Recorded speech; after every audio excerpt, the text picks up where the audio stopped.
Hello, boys and girls. Today is World Book Day, and I am so happy that it's World Book Day today because it's one of my favourite days. It's one of my favourite days because I love reading, and I'm so excited that I'm getting to share a special story with you today. The story that I've chosen today is an autobiography, which means it's about somebody's life.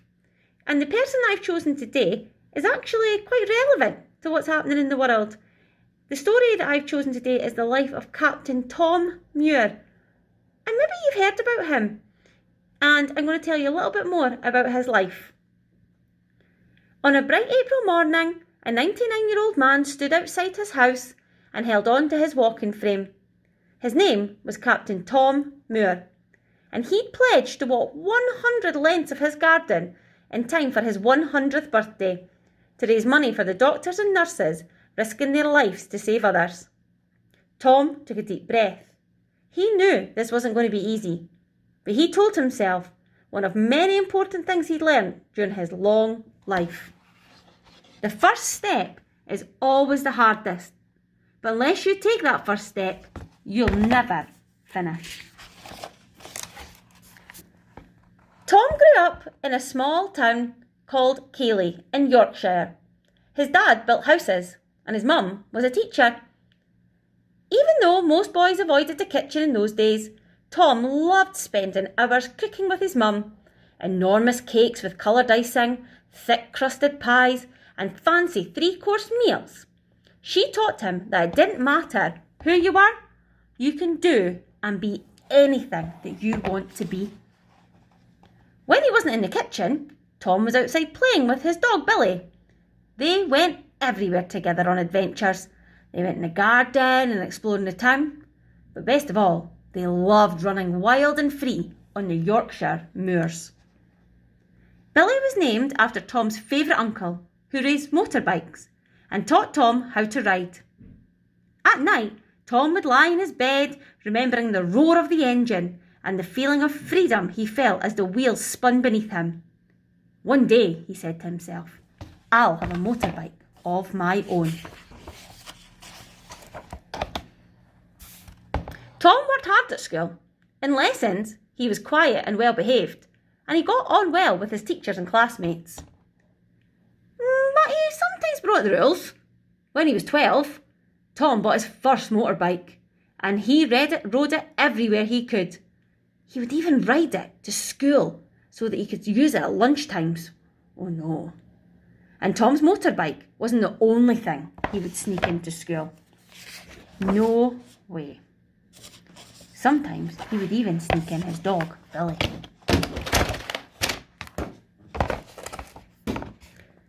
As Tom grew older, he spent more and more time riding his motorbike. He and Billy would spend whole days racing across the moors, grinning ear to ear as the wind whipped through their hair and the sun bounced brightly off the motorbike. Every day can be an adventure. In 1939, Tom was 19 and war was declared. It was a worrying time, but Tom wanted to serve his country, and so the next year he signed up as an officer in the army. Seagulls wheeled overhead as he waved goodbye to his family and went away to fight. Tom's ship was bound for a country called Burma in Southeast Asia. It made many stops along the way, from the bustling dusty harbour in Freetown, the capital city of Sierra Leone, to the awe-inspiring Table Mountain in Cape Town, South Africa. It took many weeks to reach Burma, and Tom would never forget the people he met or the incredible things he saw on his journey. Life in Burma took some getting used to, especially the enormous bugs and creepy crawlies that lived in the jungle, including a spider as big as Tom's hand. Tom made use of his love of engines and his talent for fixing things by teaching the troops how to ride and fix motorbikes, and then tanks. War could be scary, and Tom missed his family, but he knew, and his new friends made sure they had fun too. They would take holidays around the country and even travel to try and see Mount Everest, the tallest mountain in the world. But it was cloudy, so all they could see was fog. And on special occasions, there were parties and concerts. Once, a famous singer called Vera Lynn made an appearance and made a long journey from Britain just to visit the troops and to sing for them. Tom could hardly believe that he was seeing her with his own eyes. So, even though Tom, along the rest of the world, was pleased when the war was finally ended and that he could go home, day after day, Tom got a new job and he started to work with his dad building houses. And at night, he would dream of the adventures that he used to have. Tom wasn't ready to give up on adventures though, and he rediscovered the wonderful feeling of freedom that he'd always found riding motorbikes. He started to race in events called time trials, and he won race after race after race. Tom knew that even when the sky seemed full of dark grey clouds, the sun will shine again.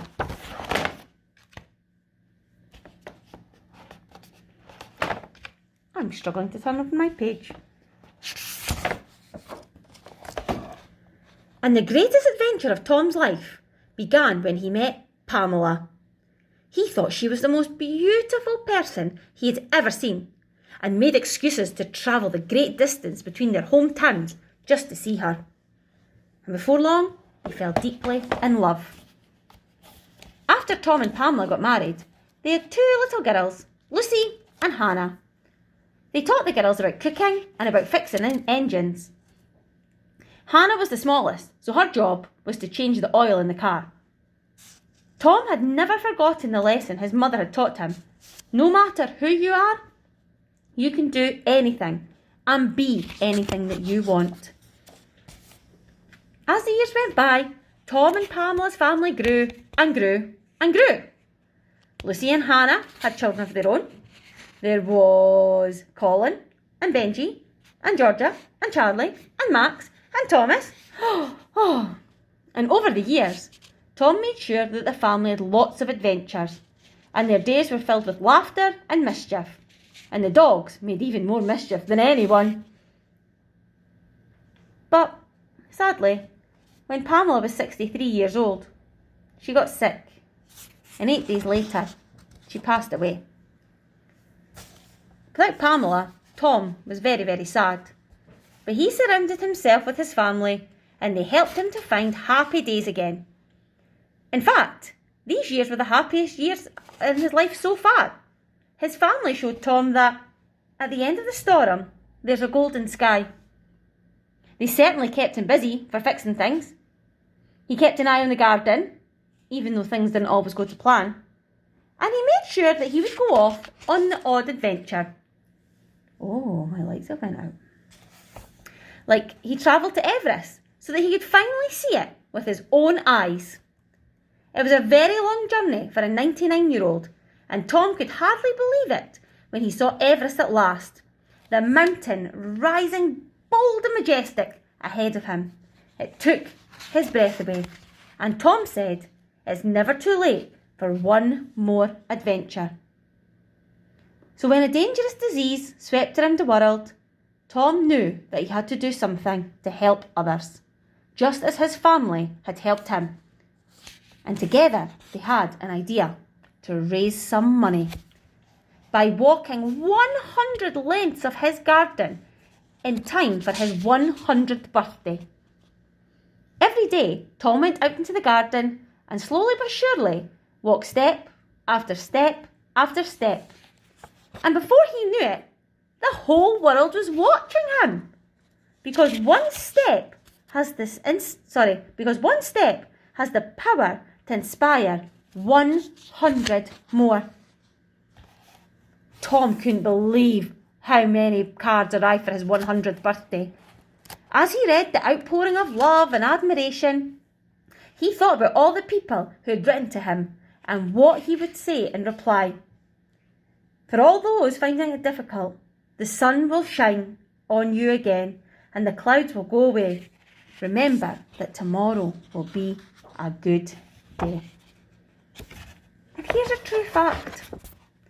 During the coronavirus pandemic, Tom inspired the whole nation the whole nation by walking 100 laps in his garden in time for his 100th birthday.